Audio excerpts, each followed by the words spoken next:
The second step was about stillness, finding that interiority, locating that quality of attention that does not project outward but rests briefly in the moment. And the third, the slightly different quality of the rooms seen from the inside when you open your eyes. That's the edge of what I want to spend the next few minutes talking about. This word for this feeling that I keep returning to is a single Hindi Urdu word, Thehraav. Thehraav often gets translated as stillness, but the translation immediately is a reduction. Thehraav consists within itself the idea of arrival, not the arriving of the transit, which is simply the end of the movement, but actually the arriving of the genuine presence, the moment when a body, having slowed, becomes genuinely within interiority. It is what happens in the pause that actually breathes. These three things, stillness, slowness, Thehraav, they are not synonyms. Slowness is a political condition. It's a territory that must be claimed, sometimes fought for, and always maintained against pressure. Stillness is a quality of attention, a way of being present to the present moment. And the Thehraav is the meeting of the two, the body that has slowed and is simultaneously still. I have sat through many slow performances with no Thehraav in them.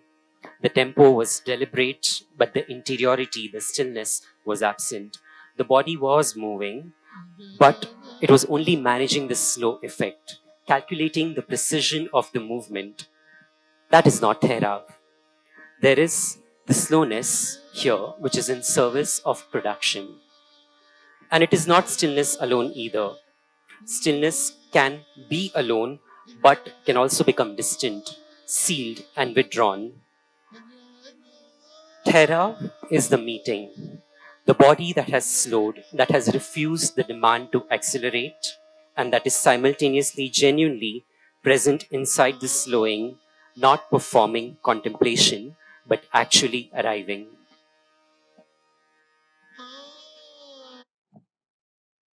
Sorry, I forgot that earlier. A dancer in Thehraav is working intensely. The muscles are engaged, the breath and the gaze are deliberate. The inner attention is acute. But what is absent in Thehraav is this layer that is managing, that is, there is a continuous performance of legibility. That is what is absent. The dancer is not producing Thehraav for the audience. In Thehraav, it's the dancer and the audience. There's a meeting of the two. Among many other things that I do, I'm a dancer and have spent most of my life inside movement forms not designed for the attention economy that we live in. Forms that assume an audience willing to arrive, to decelerate, to be present across a long arc of time. In Kathak, for me, Thehraav appears almost clearly in the moment before a tatkar pattern explodes. That charged stillness, that coiled readiness, both dimensions are present simultaneously. There's a slowness of the held breath, the genuine interiority that is quiet underneath it. And the meeting of these two produces a density, a communicative weight that subsequent burst of movement itself cannot carry. The movement resolves what the pause in that Thehraav has made possible. And without that Thehraav, the tatkar is just simply fast. In Bharatnatyam, amongst other things, I find Thehraav most meaningful in the Abhinaya passages, particularly in the slow unfolding of the Sanchari Bhav, this phrase that is being explored and extended to explain a line. This is where the dancer explores a secondary emotional unfolding. When a dancer genuinely inhabits this space, the face is not just decorating an emotion, the emotion is actually arising. through the meeting of slow attention and an interior quiet, through allowing the body to remember something it already knows without rushing it toward the knowing. In tradition, this is called bhavna, a Sanskrit word which means both becoming and cultivating. The face here becomes the site where the feeling arises and is witnessed. Abhinaya at its deepest level is not theatrical, it is meditative.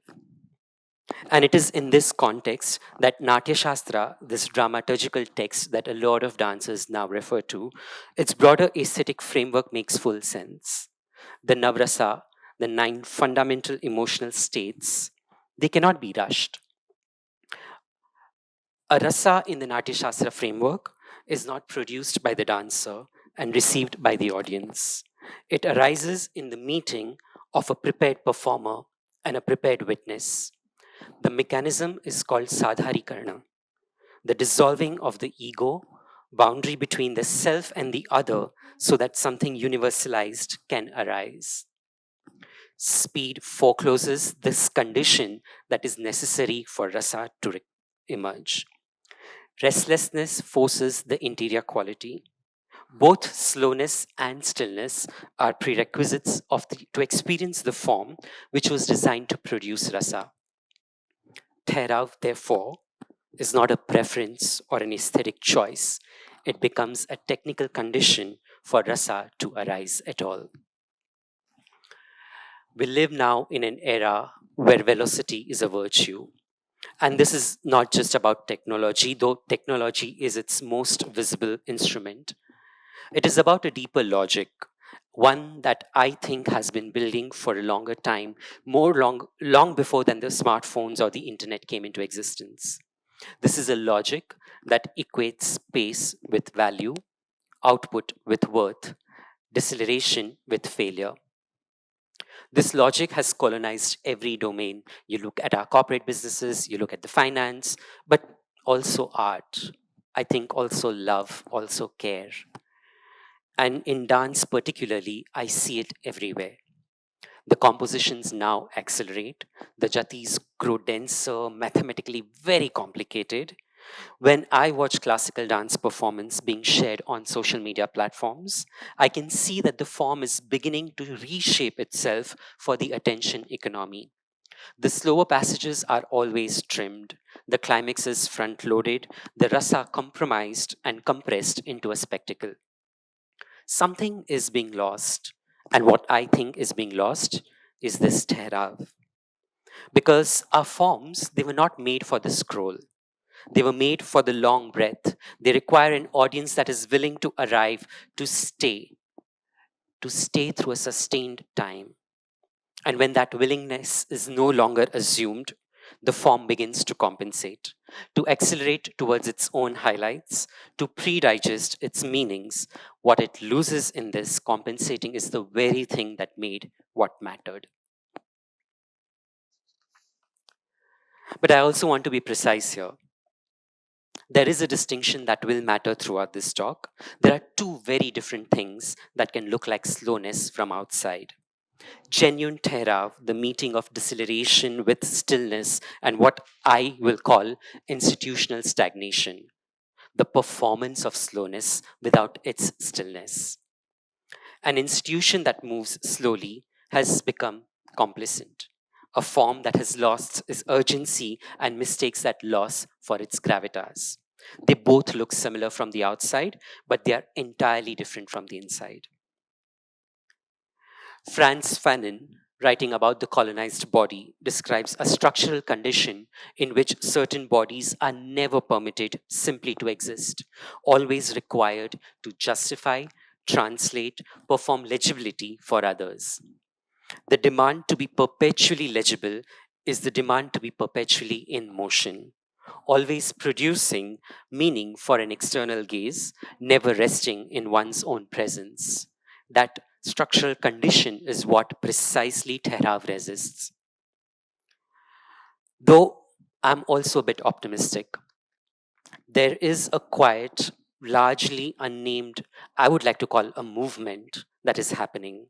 not in institutions, not in the discourse around wellness or mindfulness, which also unfortunately has largely been absorbed in this productivity logic that it claims to resist, but underground, in studios, in practice communities, in quiet choices of individuals, some of which I am very, very privileged to call friends.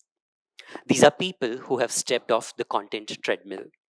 I have encountered them in studio conversations, in residencies, in correspondences from practitioners who are not famous and do not especially want to be. These are people who allow themselves the breath of Vilambit, the unhurried exploratory slow tempo of Hindustani classical music, where a single phrase opens out and breathes for as long as it wants before it finds its resolution. And crucially, these are the people who are bringing their stillness to that deceleration, not simply by moving slowly, but by genuinely being present in that stillness, inhabiting that vilambit rather than enduring it. This is the Thehraav practiced in daily life, the refusal of the demand to produce and the interior quality of genuine arrival, both dimensions being present simultaneously. And this is the underground that I keep noticing at the edges of of the art world and beyond it. Not loud, not announcing itself. It generates no retweets, and I think that's precisely the point. I would like to turn to a few traditions, not as a survey, but as a set of lenses, each illuminating a different facet of Thehraav that others leave in the shadow. The first tradition that I would like to talk about is the Mevlavi Sama, or very famously called whirling. The Mevlavi Sama is the most important corrective to any misreading of Thehraav as simply slow. The dervish, while whirling, turns at speed. The body is in rapid continuous rotation, not a spectacle, but actually turning towards center, a sustained internal orientation that the speed itself serves. The extraordinary paradox is that as the body turns faster, the more still the interior becomes. Speed becomes the container for a deeper quiet. The Mevlavi practice is grounded in the concept of fana, annihilation of the ego, the self, in the divine, which appears in the writings of Al-Hallaj in the 9th century, Al-Ghazali in 11th, Ibn Arabi in 12th and 15th centuries, in the central, and it's also central to the poetry of Rumi, in whose lineage the Mevlavi order was founded. The Sama is fana embodied. The dervish does not demonstrate mastery, but dissolves it. Virtuosity in the service of disappearance, not display. The Sama is a commitment to a pace and a quality of attention that the world cannot monetize, cannot scroll, and cannot excerpt it into 90 seconds without losing everything that makes it what it is. The act of maintaining this practice over centuries, despite every pressure to spectacularize or commodify it, is its own form of Thehraav. There is a Quranic verse from Surah Ar-Rad which offers what functions almost as a practical instruction for how this interior stillness in a sama is reached. It says, Allah bi dhikr lahi tatma inal kalub, which roughly translates to, verily in the remembrance of God do hearts find rest. This practice of dhikr, as it's pronounced in Arabic, or how we call it zikr, the repetitive invocation of divine names, is technically a method of stripping away the managing layer through sustained repetition. You repeat until repetition no longer requires self conscious management. What remains is not blankness, but a particular quality of settledness within. What strikes me as a dancer is this mechanism, because this is exactly the same mechanism at work in a practice or a riyaz. The advus, the tatkars, they are drilled until they are no longer thought. And when this managing this thinking layer is lifted, something else becomes possible, a genuine arrival, a presence that cannot be performed but only found. This is what Thehraav requires and what it produces. I have been fortunate enough, well, that's a wrong word. I have been, what the word am I looking for? I can't find the word. I'll come back to that. Well, what I want to say was that from my mom's side, I'm a Zoroastrian, and their book is the Avesta. And in the Avestan tradition, the Yasta Srausha, which is an angel, Srausha comes from the root shru, which means to hear and listen. So Yasta Srausha is the divinity of attentive receptivity. Srausha here is the intermediary between Asha, the cosmic truth, and the human consciousness. And to embody Srausha is to become genuinely receptive, not filtering experience through the desire of stimulation, not anticipating the next moment, but listening with the whole self to what is actually present. Genuine requiring Genuine listening requires both the dimensions of Thehraav, the slowness of not rushing ahead to the next thought, the stillness of not filling the present moment with the interior noise. Therefore, Srausha is not the ear that simply hears, it is the ear that has slowed enough to receive and stilled enough to be genuinely open. In the Gatha's liturgy, the Srausha is invoked alongside Arshtat, which is justice.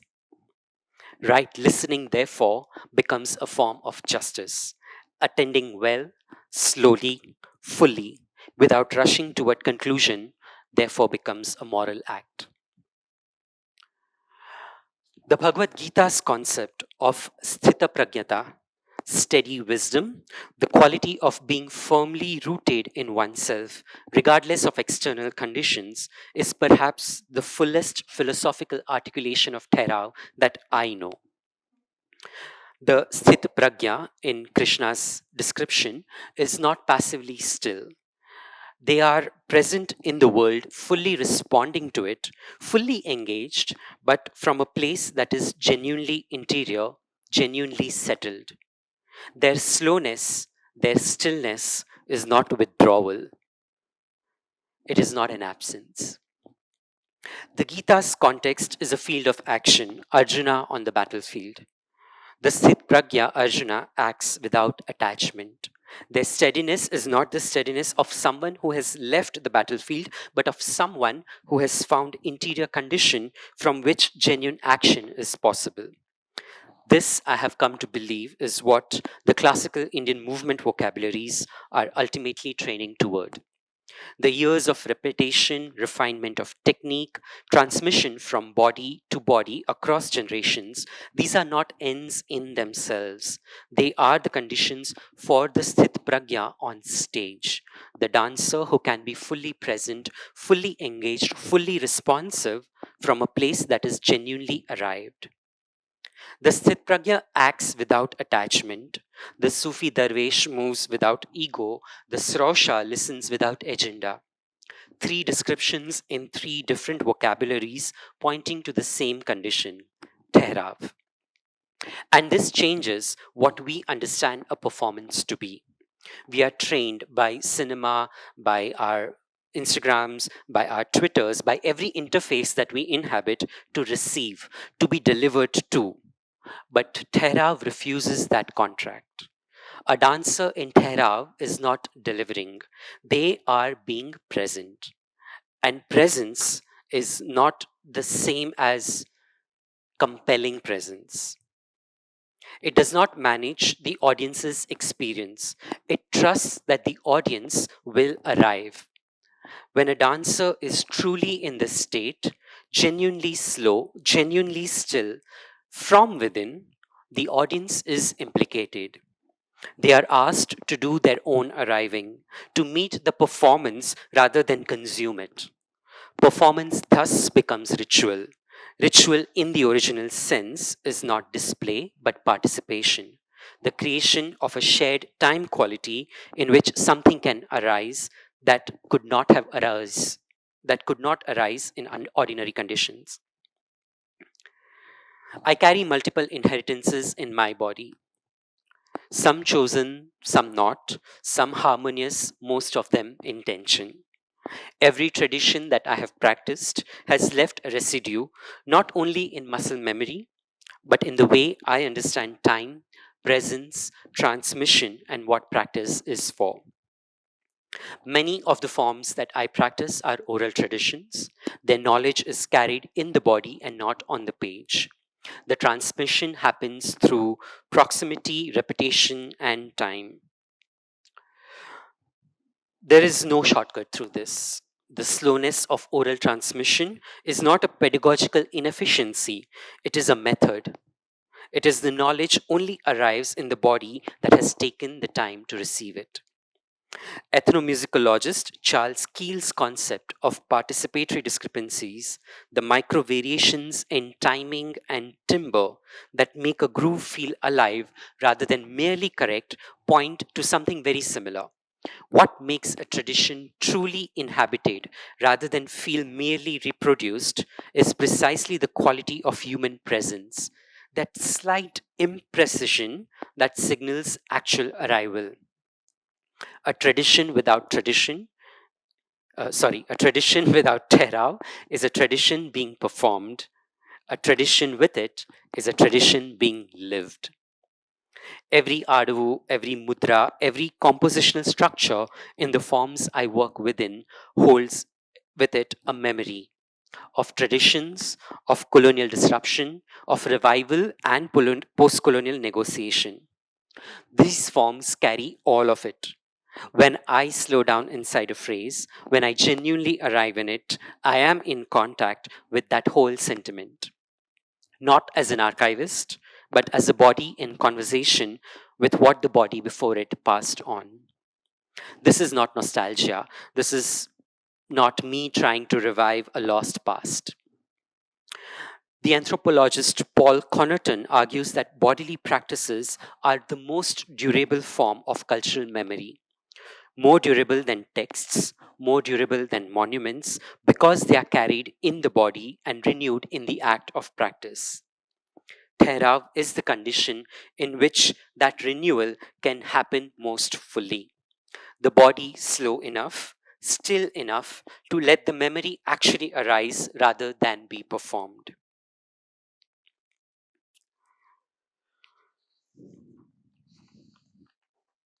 I want to close with something personal here. There was a period of time in my practice when I was very, very productive by any external measure. Performing, producing, making work, traveling. The work was receiving attention, and I was, in the language of art world, doing very well. But I had actually become very good at producing the appearance of presence without actually being present. I could enter a stage and execute everything correctly, the timing, the expression, the dynamic range, but I was managing my performance rather than being in it. What brought me back was a failure of virtuosity. I was working on a piece that required me to sustain a long passage, something that required actual arrival, Thehraav. But my friend who was observing one of my rehearsals said, "You are not staying. Not your technique is off, not slow down, just you are not staying." What I heard in that eventually was a full diagnosis.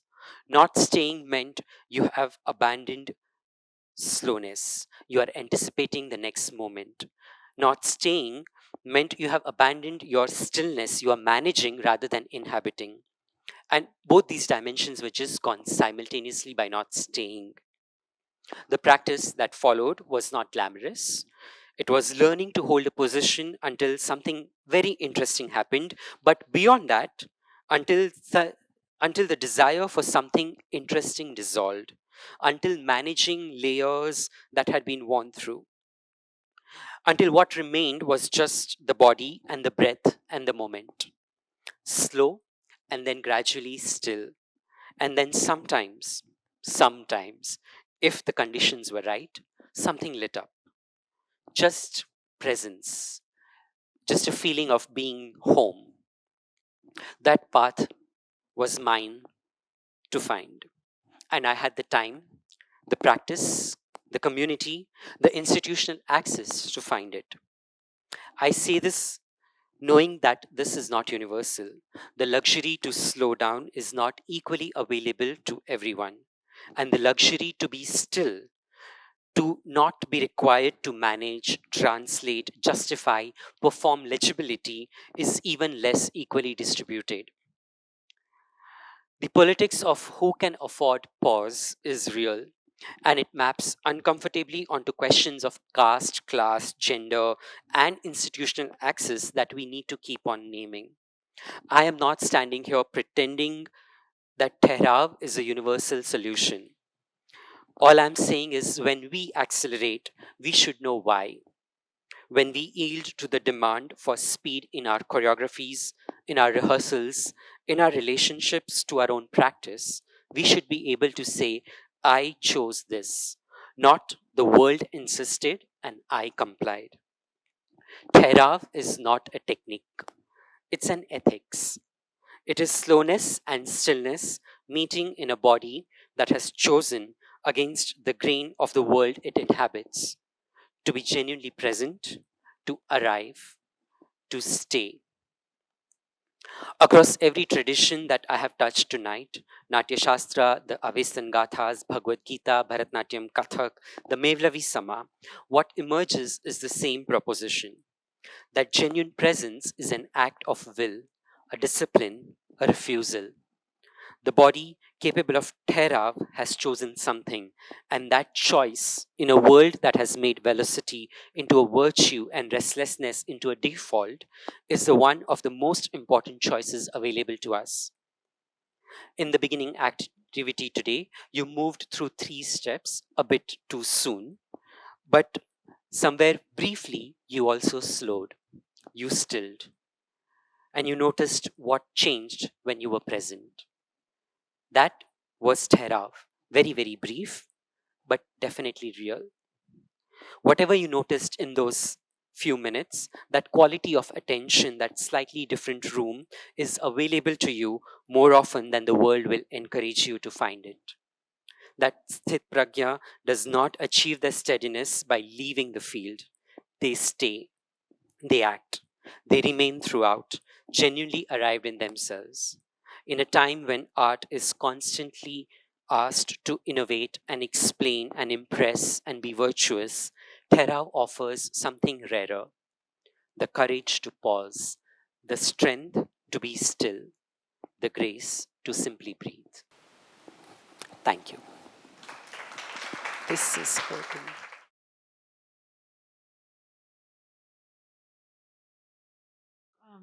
I'm sorry I missed the first few minutes, but I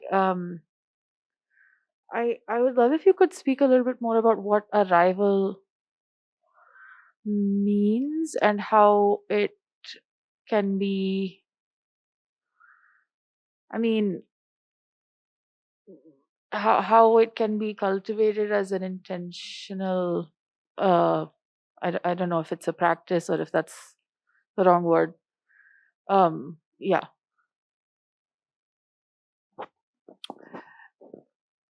We, it's okay, I'll manage it. It's quite disturbing in the beginning.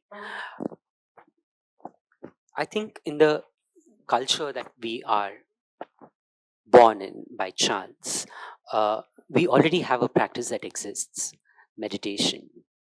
Uh, for me personally, that has been a very, very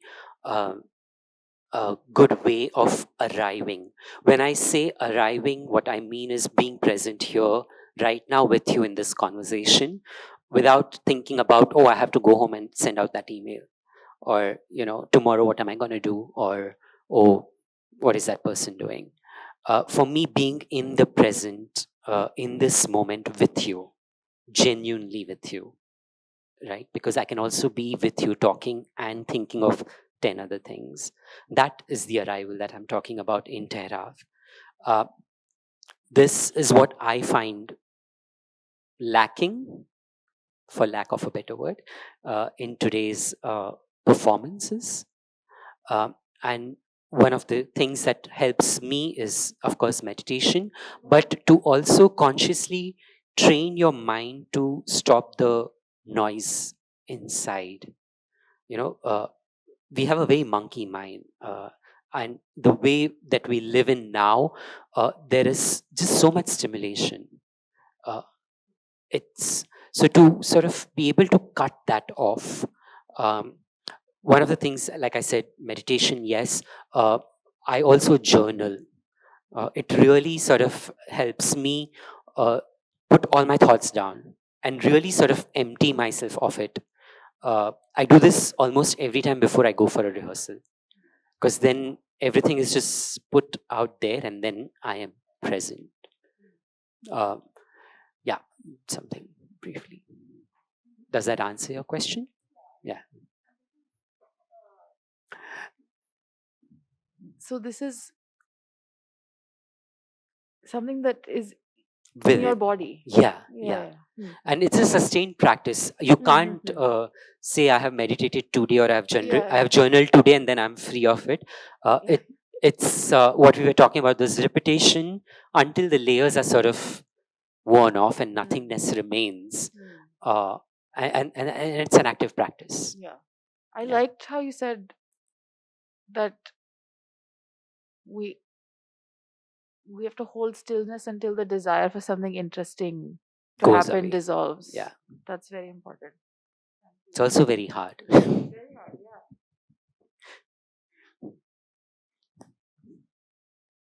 There's somebody there.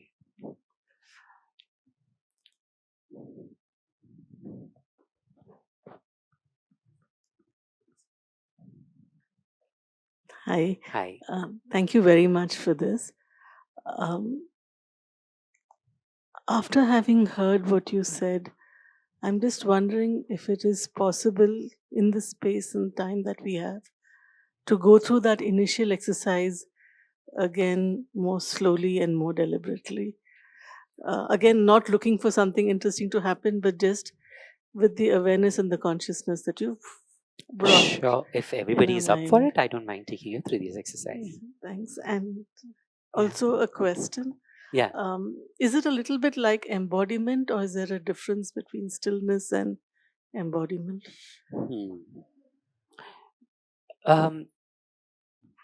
Actually, I don't know. I'm still on that journey, so I'll be very honest about it. But for me, at this point, um, it I think it is a kind of embodiment where you practice it over a certain period of time that it becomes a part of you, uh, right? Uh, just to sort of briefly, I can perform it, which is I'll show you. I can move from this point to this point really slow, which is very dead. But I can also move very actively while being still and being intentional about it. And so this is a cultivated skill. You can cultivate it. It is a skill. But over a period of time, the hope is that it becomes almost second nature to you. And then that seeps into everything that you do. Yeah. Shall we? Yeah, it's irritating me a lot. No, it's fine. Shall we? Do we want to go through the exercise a bit longer? Maybe? Yeah.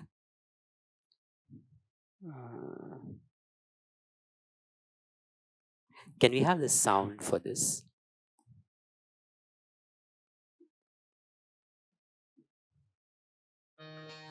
Oh, it's on. It's on.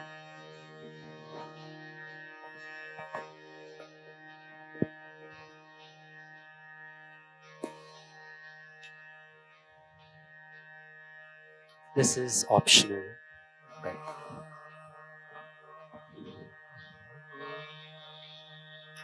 Close your eyes.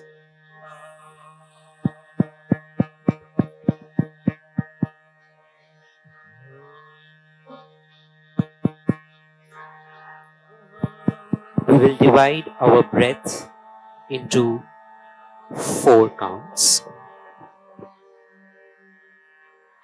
The first count will be a deep inhale. The second count, you're going to hold your breath. The third count is a deep exhale. And for the fourth count, we are going to hold that feeling of emptiness in our lungs. And I will instruct you to do this.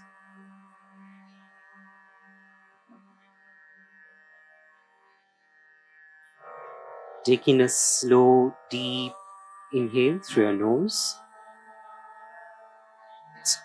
Almost feel the air entering your nose, the back of your throat, going into your lungs, and feel your lungs expanding to fill in that space. And then hold that air in your lungs.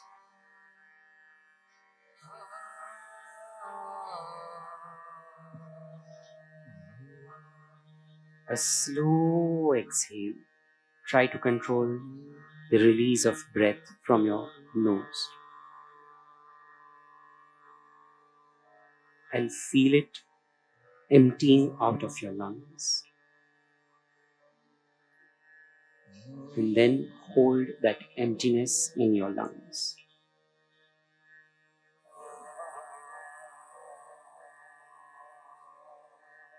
And now I would want you to repeat these at your own pace.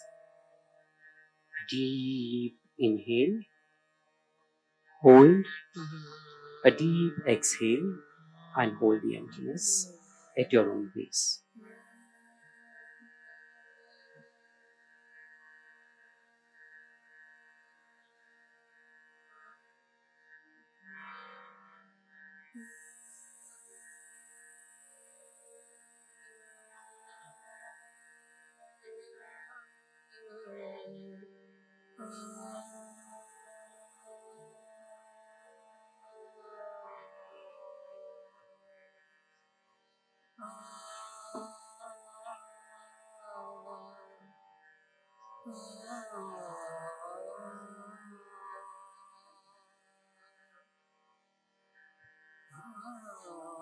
Try and keep the focus on your breath and not on the thoughts that keep coming in your mind.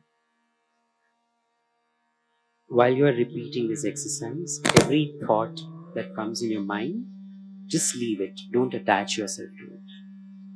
Let the other thoughts come in and go. But try and bring your focus on this breathing.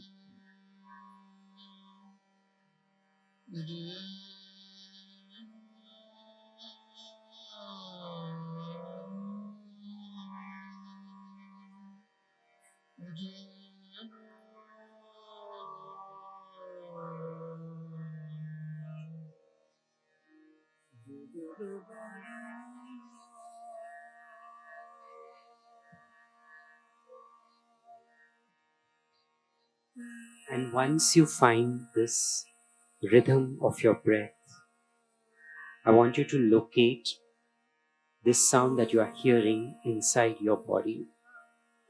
Where does it sit? Do you feel it in your stomach, in your throat, in your arms, your lower back?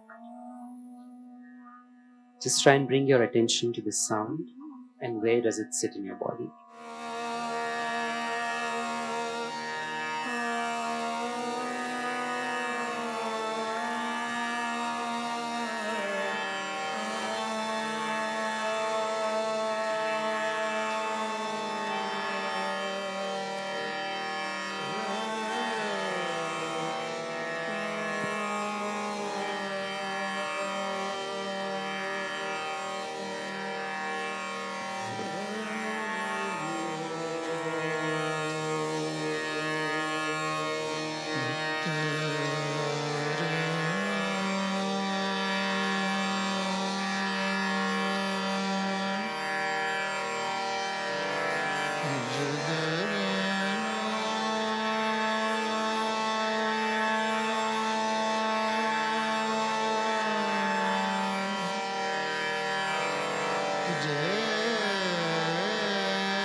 And now slowly open your eyes and look at the room and see if something's changed for you.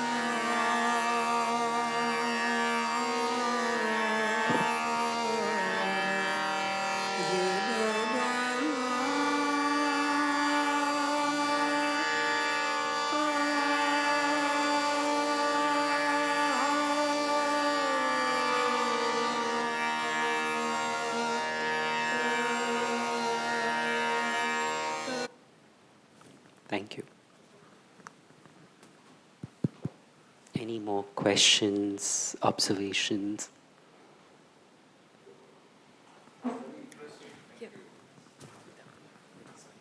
It's very interesting, thank you.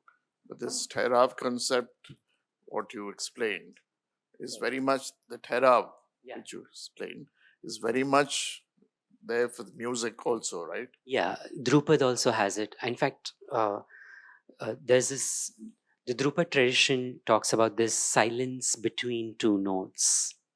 There's a word for it. I can't remember the word. Hindustani has this whole vilambit Vilambit. that goes in.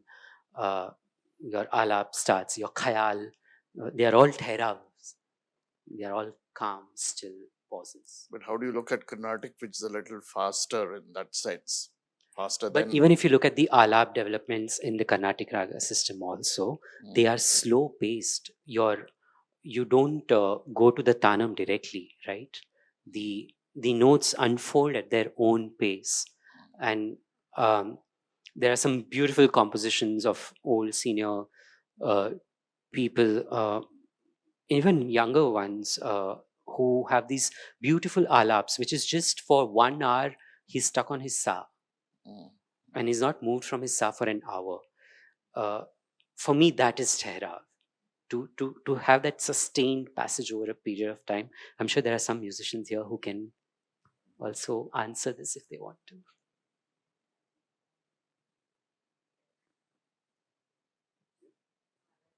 Okay.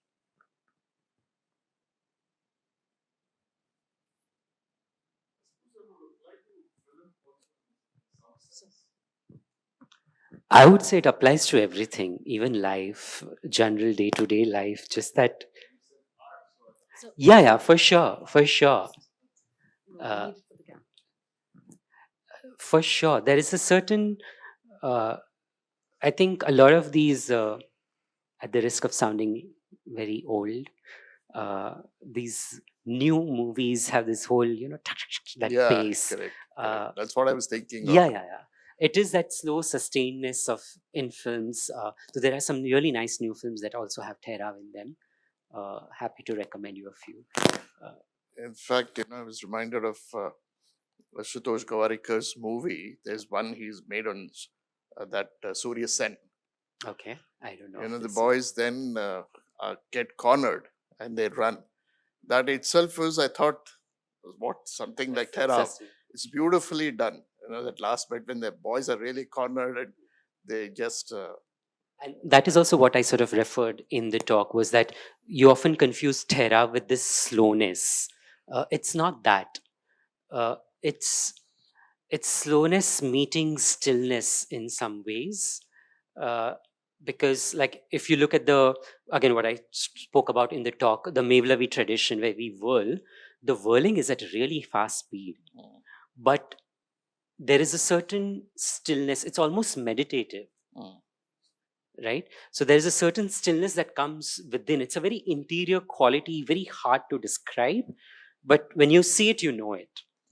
And that happens in dance, in music, in films, in day-to-day communications. We have this need to respond to emails immediately.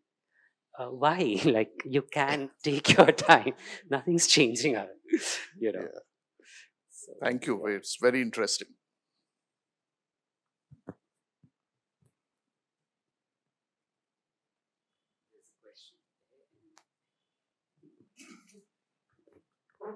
Hi, thank you for the talk.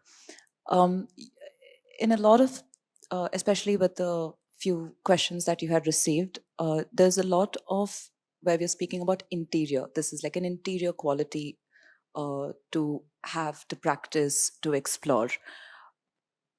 Where I'm not too sure if it's a statement or a question where you can give your thoughts on it.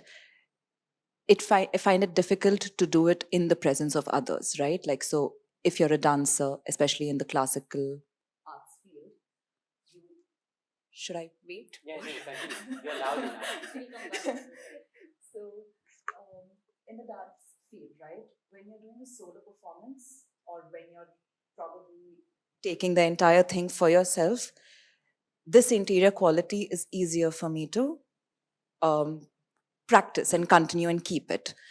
How do you, or what do you do when the people around you, for a particular instance, for a particular situation, say for a show in the dance field, how do you still keep that? How do you keep that Thehraav? How do you hold that for yourself when there are a lot of exterior pokes at it, for a lack of a better word right now? Yeah, I think so. That takes me back to my previous answer, where this is a skill that you also sort of cultivate, and over a period of time, it almost becomes a second nature. Right? There will always be external conditions that are not necessarily uh, conducive to being still. But then over a period of time, you develop rituals. Every dancer, every musician has their own ritual. Some people work out. Like, I know a dancer who works out. Like, and when I say workout, it's like proper weight workout at the backstage, because that helps them find that stillness. Uh, I shut down people. Like, I don't talk to anybody. I don't see anybody. That is my practice.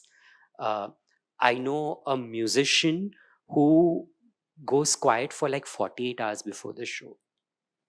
They don't talk to anybody. They just sort of. So then you have to find those rituals for yourself too. And hopefully, with sustained practices, it becomes a second nature where there is some thing that sort of shifts or you know imbalances you. You are able to then find that hook one. For some people, it's eating a chocolate just before going on stage. So, by the way, it's a great idea. So, yeah. Somebody else had it. You had it. Sorry, I missed it. Hi, sir. So I have a very big question. The starting will be like, I feel this is a way of choice. Why? Because when I'm growing up, it was told fast-paced world. You have to be as up, immediate. Everything was like that. Still, it's like that. And when I come out of it, also even in Insta, which is a netizen thing, there also it's 30 seconds, 15 seconds. If you are creating a content, it should be a hook point where 5 seconds you need to make the audience to go through for the rest of the content. So if we are not being in that nature, we are losing the audience, eventually we are losing money. So as you said, you also mentioned it's not a privilege for everyone. It might be like gender, caste, social, and also money. So are you suggesting only if we are a rich person we can practice this, or Like I'm just, No.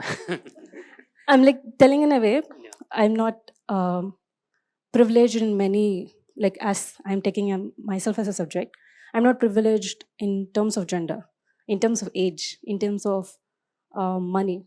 So I have to be in this part of the world where it is fast. And how will I practice this? It's a very beautiful concept, I understand as an artist, it's much needed. But when I'm here, how can I go there? I completely hear you when you say that. And like I acknowledged, I have had the privilege uh, to be able to not do things, to be able to practice this. Uh, I feel it's a tragedy of our times that not everybody can practice this also.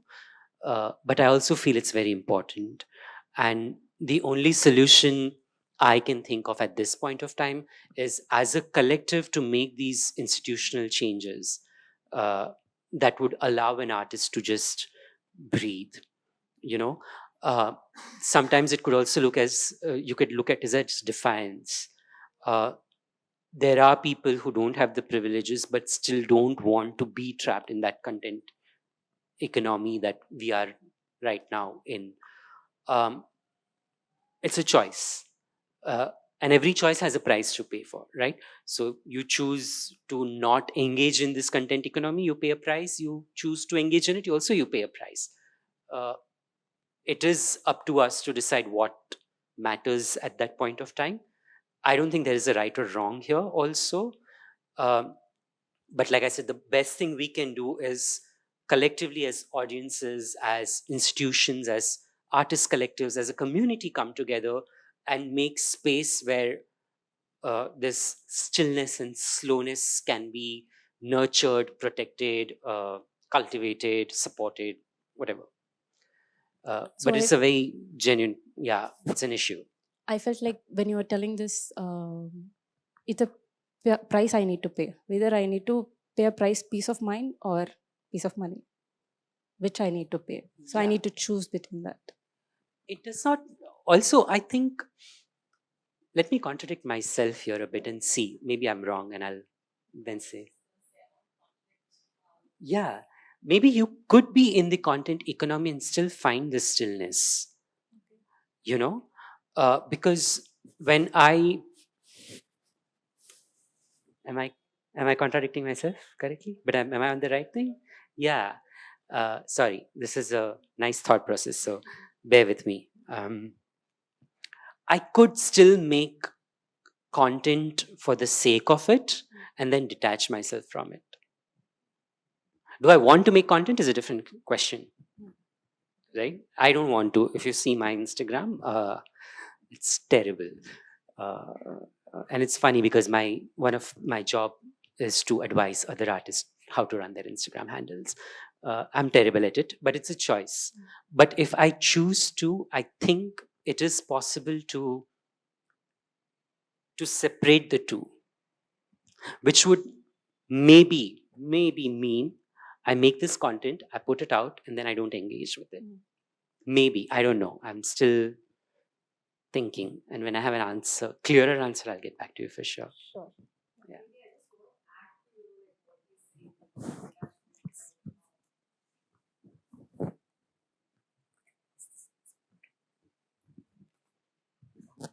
This conversation around contradicting, right? You can make content for money, and it was for a cause, and detach. They're very separate things, because I think he used a very nice word, when we were talking about, do I have to keep responding to emails, right? I think we are reacting all the time. So, reaction to make a content is for money, response is detachment. That's how we build stillness, but it's a long practice. Yeah. So that's something since you started thinking. Yeah. Also, it's also to sort of again, it's through practice maybe, to remind yourself that what you're making there uh, is not necessarily what you want to dance. Uh, you know, Does that make sense? Because also what you make, we also have to remember that what you make for the camera is different from what you perform on live stage. It can't be the same, which in itself is a different conversation. Yeah. Shall I jump in here a little Please. bit? So, loved your talk, by the way. It's really nice to see you again. So the idea of Thehraav, like you mentioned, all arts have this, right? And it's a concept. And it is a concept that can be literally applied to everything in your life. So the stillness or the slowness is not for the sake of being slow or still. The idea is even when you're whirling like a dervish, even when you're going 120 speed on a bike, it's the quality of your state of your mind. It's not the actual slowing down of it. The slowing down helps you practice that state of mind. Meditation, for example, helps you practice that state of mind. Ultimately, to apply it any way you wish. You could be singing a fast song. You could be dancing a fast dance. You could, like I said, you could be going at whatever high speed life has to offer you. But where are you operating from? That's the practice. Is the stillness in your mind, in the way you operate, in what you see, in how you react to things? That's the practice of Thehraav.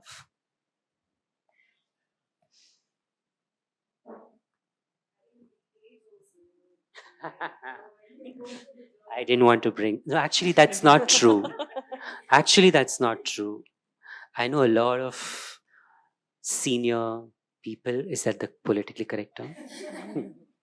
Don't want to get cancelled, but you know what I mean. Like people older than me who don't have Thehraav, and I know a lot of younger people who have a lot of Thehraav.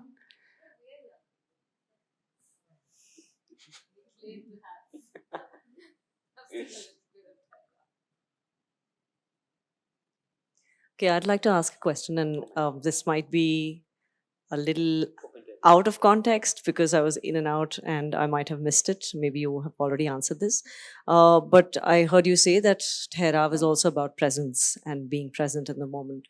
So would you say that maybe a decade or two ago, when technology was not running our lives as much, or capitalism hadn't sort of rooted itself deep into our lives, were people more present, or were they present in a different way than we are? And is there a possibility to look back at, say, a decade or two ago and figure out what were those things, or what were the ways in which people were more present? Or has our world changed in such a way that it's not possible to go back to the same quality of being present? I was very dumb a decade ago, and I was very, very young 2 decades ago. So I won't remember. But I do remember a different way of life. I'm also from a generation that transitioned from cassette player to CD to MP3 iPods to now Spotify and all of that. But we have archival material to look at. And you will see a lot of dance that does not have Thehraav. Okay, but you will also definitely see a larger proportion of dance that had Thehraav. At least what I have seen.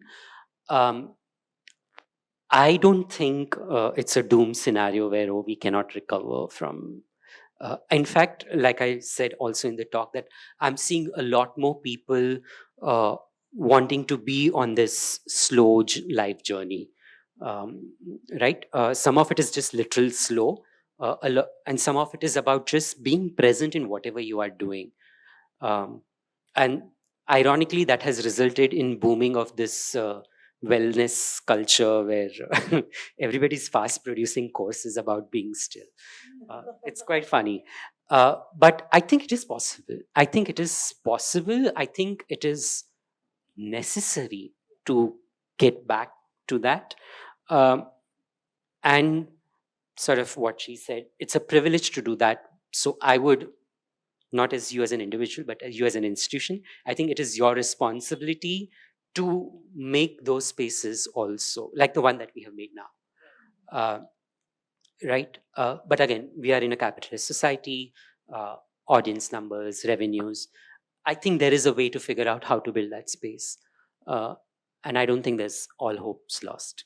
Not yet. And would you say that some answers might lie in looking back or looking forward? I think looking forward always.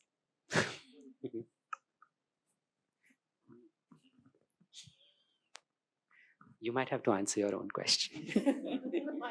She's my very dear friend. So Thank you so much, Masoom. It was really, really lovely to listen to what you said. And it did, I think, change something in the environment. And thank you. I would like to respond to a point that just a conversation, not a question actually, that I wonder that when you use the term that do I look for peace of money or peace of mind? When we think of money, I think our society has ingrained that we think of it as currency that we need, and we all see it as something very tangible. But we have lost the whole idea that peace is also currency. So actually, it's not, it's a currency that it's something, it's money gives value, but peace also gives value. And can we reorient conversations amongst ourselves and in our society where time is currency, money is currency, peace is currency? And because why should there be that do I take this or that? And if I think it's more a larger conversation of society thinking differently. And I think arts can play a very important role there. That this whole outward economy, if it changes, maybe it can then reflect the other also. I don't mean that one doesn't need money, we have to pay rents, we have to, those are real, but there is somehow less value given to the other. As we grow, like, it's not that, oh, that's also important, it's as important. It's like, I need food, but I also need inner food. That conversation has completely shifted. I'm just wondering, I don't have an answer, and it just makes me think that is there a way that we as a community, as a society, as institutions, as individuals can reassess what really is currency and value. And sometimes less money could be also okay if we want to live simply, if we are okay with living simply. So that comes back to the idea that that it's okay to live simply. And there is no great value in having a Mercedes versus rather not having one. So these are just questions, and it just got me thinking that why did it have to be two polar ends of a question? And I understand why, but it's a question to all of us and to myself. So just wanted to say thank you.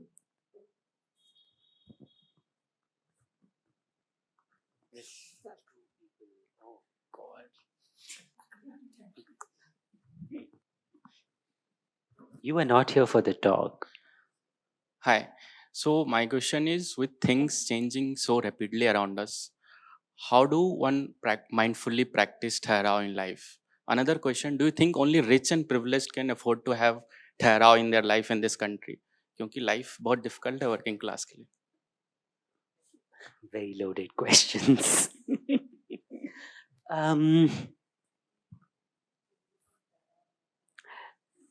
How do you practice Thehraav? I think deliberately, with intention, as a conscious choice. Maybe start small.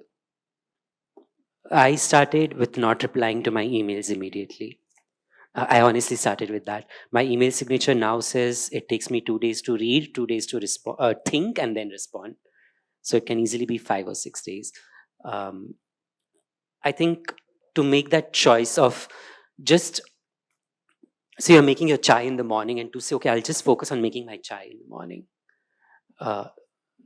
Anything can be a meditative practice if you make it one, in that sense. Right? You have those Japanese tea making ceremonies. It's not about making the tea, it's about being present.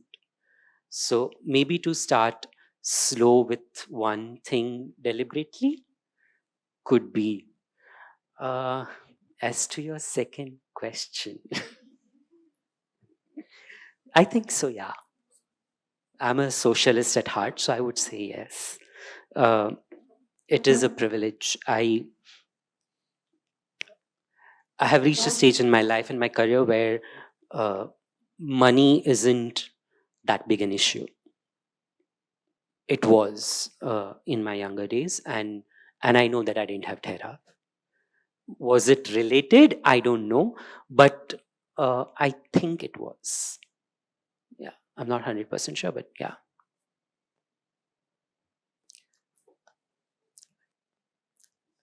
Thanks, Masoom, for some of the really important points in the conversation. I wanted to speak about a couple of things. And like the whole idea of Thehraav or intentionality, be it in your any practice. Like as a dancer, like even if you want to achieve speed, they always encourage you to find like the roots of your movement, or like really slow down to fasten up, like to really deconstruct something, to really construct it again.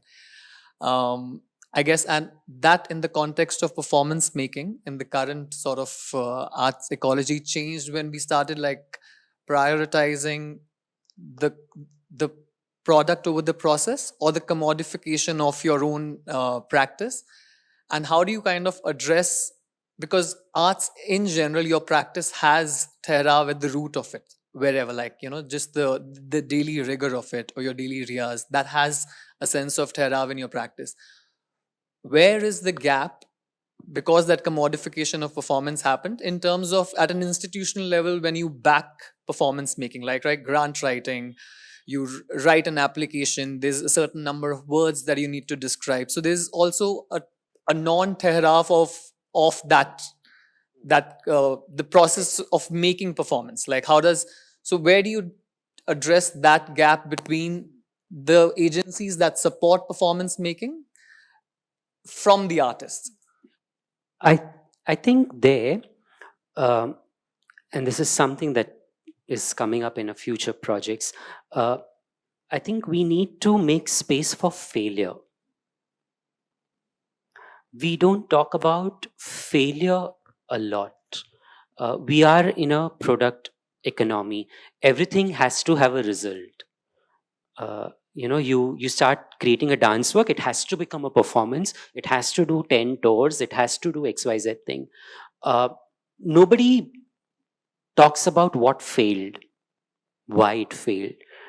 I think when we start making space for that, for failure to exist, not just exist, but also be recognized, be spoken about, be discussed, that would help us bridge this gap that we are seeing right now between intention and execution, and lack of intention in execution.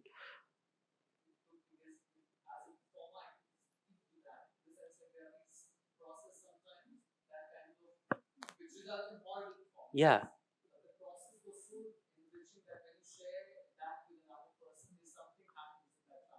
Exactly. And I think we need, yeah, and we need institutional backing for that failure to exist. You know, because all our grant making, our residency making is directed towards an end product. Nobody lets you be. You can't just go to a residency for 4 months and say, I'm going to, you know, sleep and eat and just walk and watch the stars and listen to the birds. Not happening. There is no residency like that. Every residency expects you to have one report, one end product. If nothing, show us your process. So to make space for that nothingness, that failure to exist, I think would solve a lot of, maybe, again, just think, okay. So you have a comment to this because there's a question.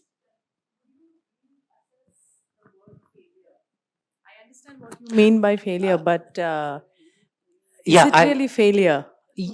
No, when I say failure, I mean how it is seen in an institutional way, that the product didn't form, right? Or it was not a dance performance.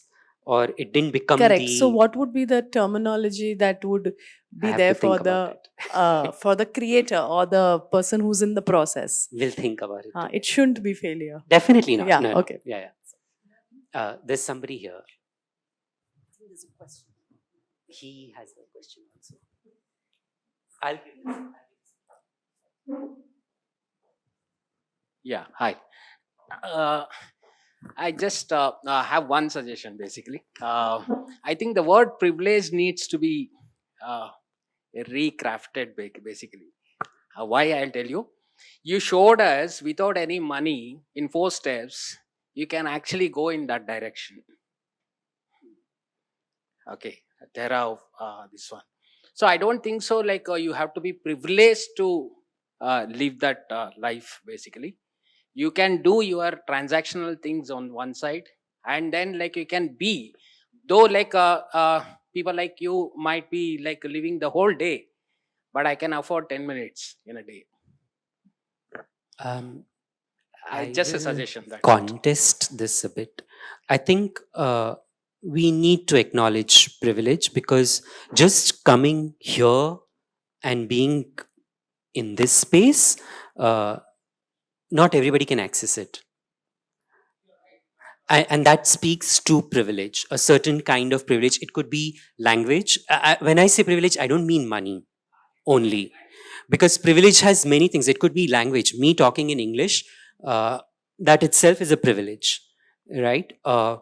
People knowing about BIC, being able to come to BIC is a privilege in and of itself. It is about access. Not everybody has access to it. And I think we have to be mindful of that.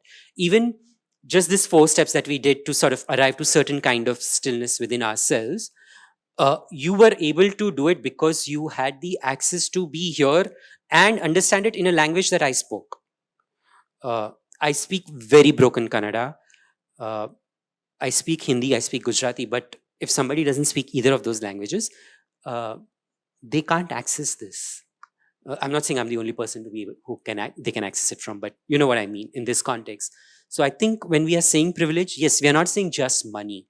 There are many other things, including the way I can dress up and just walk out or be myself or say the things that I want to say. That is also a privilege. And I don't think everybody, definitely people don't have the privilege to say what they want to say in this country anymore. So I think I would, contest that there. I just have a question. Would you say Thehraav is something like flow state? You compare it with that? You'll have to tell me what is flow state. Okay, I was hoping that would be a lot more, it's a much easier connection with most people. Okay, I'll move on. I was wondering then... No, just tell us what is flow state. I mean, I'm sure everybody knows what is flow state. Am I the only one who doesn't know? Is there anyone who would like to describe what a flow state is? I'll say it in my own words. But it... let me put it this way. Let me describe the situation, so that will probably help people understand. The activities that you're doing, and like one of the points you mentioned, it could be a really fast-paced movement, but you're so still from within. I'm an athlete and I do a lot of long-distance endurance races. And there are times when you're going through so much of energy exchange. It's so difficult, it's so tough, you're grinding it out, but then you hit a flow state where it just seems everything is just moving, and the amount of energy that you're giving out is literally net zero. I have a question there. When you are in that flow state, is there anything else in your mind? Or are you there in that moment? No, it's just... Then it is the Thehraav. Yeah, right. So yeah, just wanted to check that with you. The other thing, I was hoping to answer that gentleman's question in another method. How do we understand Thehraav? Or I feel it starts with beginning to understand the reality, or rather the illusion that we live in. If any of us have had the experience of listening to Vedanta talks and commentaries, there's often this connection, rather, the use of watching a movie. We live in a world and we all play a part in the world. Just like how we watch a movie, the entire story unfolds. And when it's done, we are out of the theater and we walk back to our own lives. Thehraav is probably watching the movie, which is you, unfold around you in your body, but you're completely still as you sit and watch it.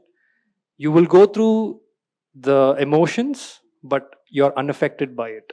You will see the fast paced movement, but you're still. I'm sorry, I might contradict you there, because that's not what Thehraav is. I'm seeing the emotions and I'm not just observing them. I'm present in that emotion in that moment. But you're unaffected by it. No, I can be affected by it. I can still be affected by it and be present. Like you slap me, I can still feel the pinch of that slap, but also be present in that moment and not think of. Thehraav is about. I have something to add. Yeah, to that. please add. I think you know what I'm saying. So in that moment, like I'm of course saying from my studies, that in the moment you are experiencing an emotion completely. But when the moment is over, you're able to detach. You're not carrying anything from what happened. Yeah. There is no residue. That's what the full presence. You go through. No, but you're not detached from what is happening. You said You're you're not detached and attached you're just to- observing. Let's say the actor is going through something. You're not attached to that anymore, as much as you see and feel the pain that the actor is going through. But you don't necessarily take it in. But that's not that's not Are Thehraav. there That's a movies different in thing. which you cry? Yeah. In the zone. So that happens because you're completely immersed in Immersed. what that person's going through. That one right? is the But when the Thehraav bit. movie ends, are you still sad about that story? No. No, right? Hopefully not. Or sometimes maybe you are. Maybe some movie affected you so much that you carry it forward. That's relevant to the particular art form or. No. the We'll artist, talk about this but- in detail post the conversation. Yeah. This is a very. Yeah. The flow state, I think, is what Thehraav is. Yeah. Question? Oh my God. Just to respond, when we are talking about Thehraav and presence, to me, from my understanding, it is that it's also about being vulnerable in that moment. So, if I'm experiencing something and I'm fully there, and I want you to be with me, because it's also a connection with the audience, it is about standing naked in that emotion or that feeling and being aware that this is what I'm feeling.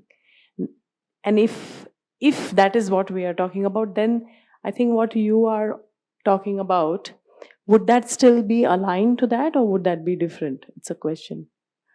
When you're saying that I watch it as a film with a detachment, saying that yeah, it is passing, it's not me, and or is it me?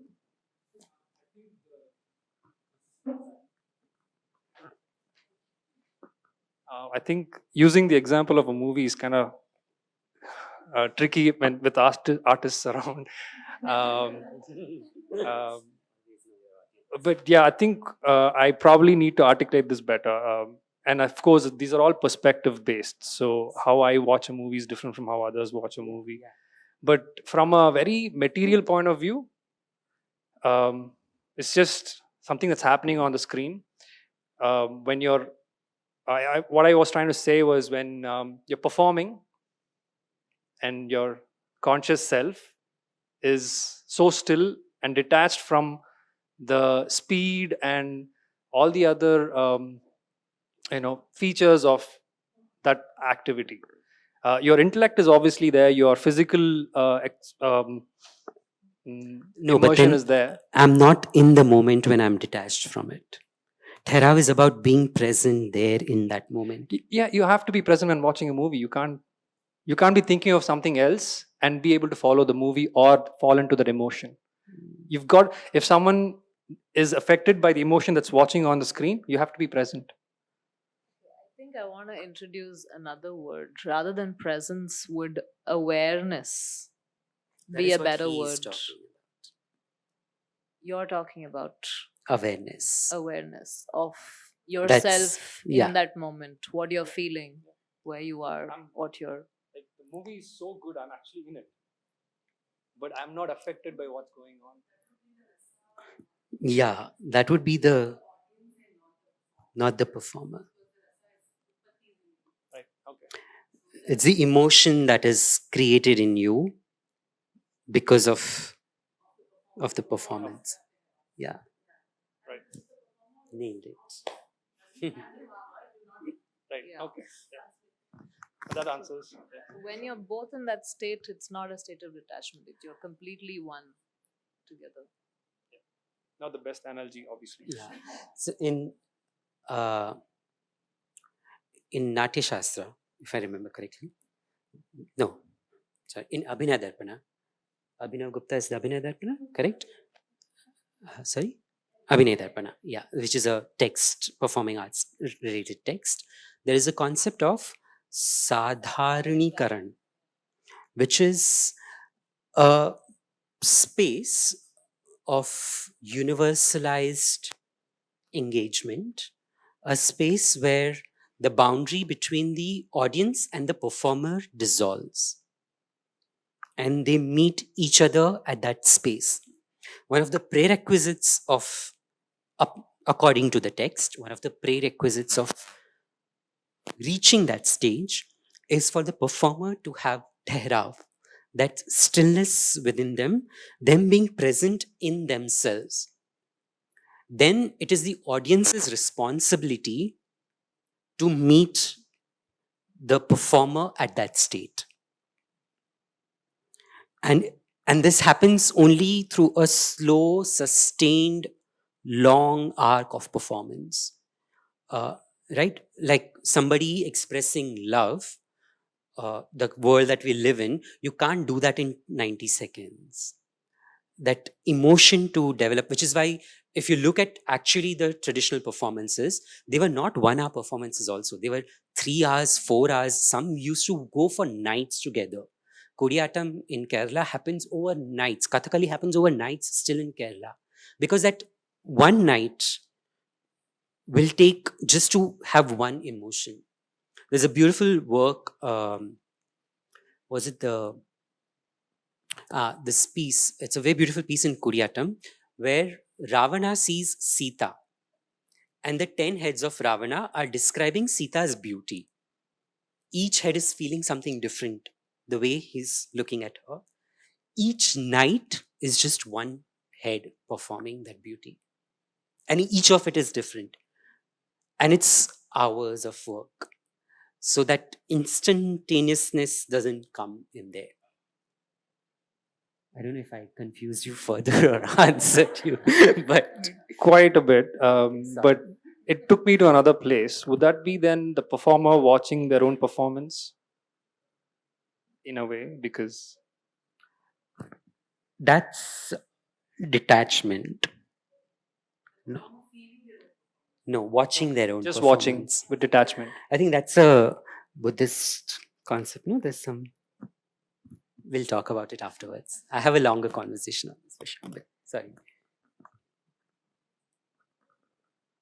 Just because of the conversation that's been happening right now, I would like to know a little bit about what the audience, like receiving Thehraav or like in that space, like, again, this is not very well articulated, but if you can speak to like either how you attend to a performance or what you need to cultivate in order to receive something like that. And if it's only dependent on the performer or the space, or how do you sort of No, like I build think that? it is equally the responsibility of the audience and as much as it is the responsibility of the performer. I would advise in this day and age for audience members to stop using Instagram. It has limited our attention span. You're so used to scrolling and getting some new stimulus every few seconds, you are not able to watch a performance. And I've seen this. Also using your phones to watch performance. Like, what the hell's that? I think audiences also need to develop attention span. And as much as it is the responsibility of the artist to educate the audiences, it is the audience's responsibility to also educate themselves. We live in a world where information is there at the click of a finger. So do your research. Like, you don't have to be spoon-fed every time, right? And the last thing I think audiences must do is watch as much as they can to understand good art from bad art. I do believe that everybody has the right to practice art, but I also believe that there is good art and there is bad art. And a lot of disservice now in this day and age where everybody has access to a camera, phone, there is no discernment. That's the word. And that is as much as it is the responsibility of the performers and the teachers and XYZ people, it is also the audience's responsibility to put in some effort, so yeah. Maybe it's not practical, right? But maybe there's no like, okay, you do this, if that's not the case. But are there things that, besides, okay, like using Instagram, when you go into a theater space, like ideally you don't have your phones on and everything's silent, Yeah. you're like focused there, right? Definitely. And everything's dark and you're like looking at that thing, so you're kind of out of your body, or like you're paying attention. But are there other things that one can do as an audience member, maybe practical, maybe not, that like kind of invites like reception better? If there's no answer to that, that's fine. It's just a thought. Do you have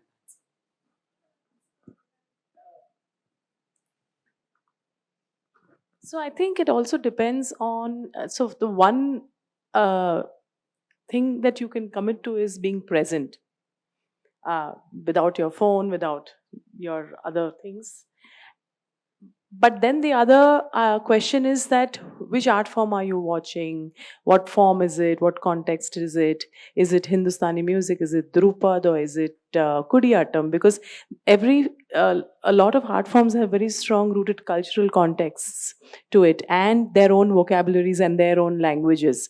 So one way of approaching it is that I don't want to get into the technicalities of it, but I will just go and be there and be present, and maybe it touches you and maybe it doesn't. And also be open to the possibility that it doesn't. But sometimes if you feel that, no, I'd like to understand more, it's like if someone reads French poetry to me, however beautiful the poetry is, maybe I will not understand. What I will just respond to is the sound of how it was recited.